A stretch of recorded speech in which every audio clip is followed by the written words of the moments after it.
Imagine, if you will, a leucistic, melanistic great one. I am imagining that constantly. I'm in a constant state of imagining that. Literally. It's a tough way to live. If it's an albino, melanistic, brown hybrid, leucistic, I'm going to be very surprised, especially if it has a leg on its head. Well, it's going to have a leg on its head. That's a given. We already know that.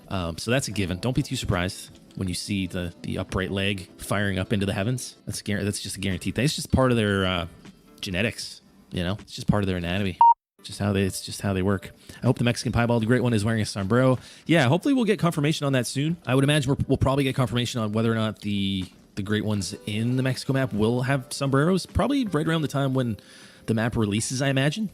But until then, there really is no way of knowing. You can only speculate at this point. But I would say it's probably safe to say that they will have sombreros. I don't know if the sombreros will come in one color. I don't know if they'll be multicolored. I don't know if you'll be able to change the color in the trophy lodge when you mount the Mexican Great One Piebald Melaleucistic Piebald Great One, Great Juan, as they say, the Great Juan. But yeah, I mean, I'm definitely gonna get on my Great Juan grind instantly when Mexico releases.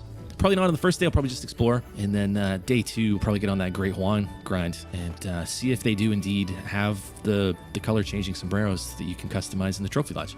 And if they don't, it's still cool. It's still really cool that they are dropping a second map with whitetail, and that we'll be able to grind them for a Great Juan on another map.